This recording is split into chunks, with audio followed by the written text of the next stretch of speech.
শানে সাহাবা জাতীয় খতিব ফাউন্ডেশন চট্টগ্রাম পশ্চিম জেলার তরবিয়ত সম্মেলন অনুষ্ঠিত হয়েছে।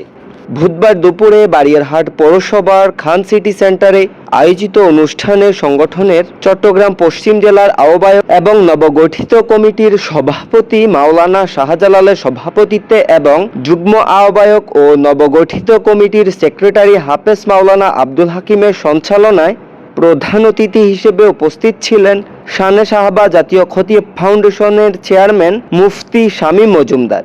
এ সময় প্রধান মেহমান হিসেবে উপস্থিত ছিলেন বাংলাদেশ প্রবাসী কল্যাণ সংস্থার প্রতিষ্ঠাতা সভাপতি ফখরুল ইসলাম খান সিআইপি।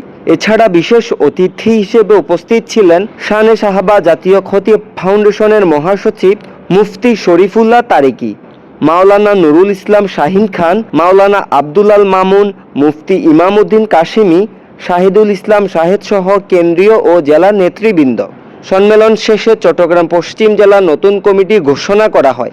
এতে সভাপতি নির্বাচিত হন মাওলানা শাহজালাল এবং সাধারণ সম্পাদক নির্বাচিত হন মাওলানা আব্দুল হাকিম। কমিটিতে সহসভাপতি হিসেবে মাওলানা আব্দুল মান্নান, নিজামুদ্দিন, মফিজুল্লাহ, অলিউল্লাহকে নির্বাচিত করা হয়। এছাড়া কমিটিতে অন্যান্যদের মধ্যে রয়েছেন সহসাধারণ সম্পাদক ফরহাদ বিন রশিদ, মিজানুর রহমান, সাংগঠনিক সম্পাদক কাজী আমানুল্লাহ, সহ সাংগঠনিক সম্পাদক সাইফুল ইসলাম হাসনাবাদী, অর্থ সম্পাদক নুরুল হুদা, সহ অর্থ সম্পাদক শাহ আলম, প্রচার ও যোগাযোগ সম্পাদক কারি ইউনুস, সহ প্রচার ও যোগাযোগ সম্পাদক নোমান, দপ্তর সম্পাদক নিয়ামতুল্লাহ, আইন ও সুরক্ষা সম্পাদক কারি নোমান, স্বাস্থ্য সুরক্ষা ও মেডিকেল সম্পাদক সালাউদ্দিন, সহ স্বাস্থ্য সুরক্ষা ও মেডিকেল সম্পাদক রেজাউল করিম, কর্মসংস্থান সুরক্ষা সম্পাদক মুরাদুল ইসলাম, শিক্ষা ও সাহিত্য সম্পাদক মাইনুদ্দিন হুমায়দি, মসজিদ উন্নয়ন সম্পাদক আব্দুল আজিজ, সহ মসজিদ উন্নয়ন সম্পাদক আব্দুল মালেক, মাদ্রাসা সম্পাদক এমদাদ, সহ মাদ্রাসা সম্পাদক এরফান, অনলাইন ও তথ্য প্রযুক্তি সম্পাদক জসিমউদ্দিন। কমিটিতে সদস্য হিসেবে স্থান পেয়েছেন মেহেদি হাসান, মনির হোসেন, আনোয়ার হোসেন এবং জুনাইদ।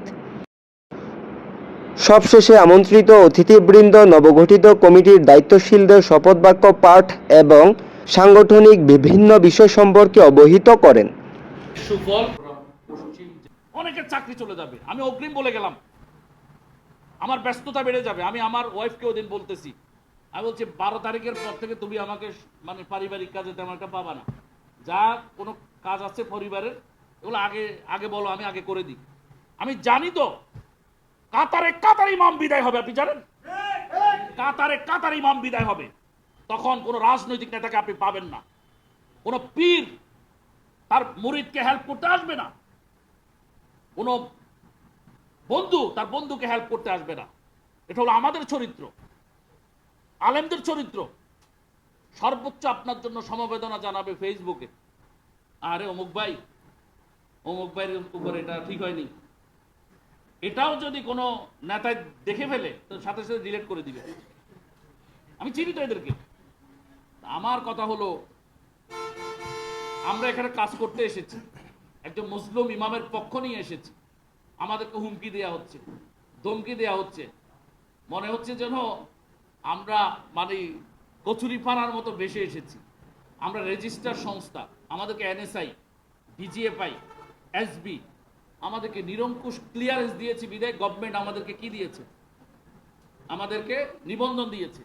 বাংলাদেশে একমাত্র সংগঠন এটা যেটার আইনি সাপোর্ট দেওয়ার জন্য, আলেমদেরকে আইনি সাপোর্ট দেওয়ার জন্য নিবন্ধন আছে, একটা মাত্র সংগঠন। আর কোনো সংগঠন এদেশের ইতিহাসে ছিল না, বর্তমানে নাই, ভবিষ্যতে আছে থাকবে কিনা আমি জানি না।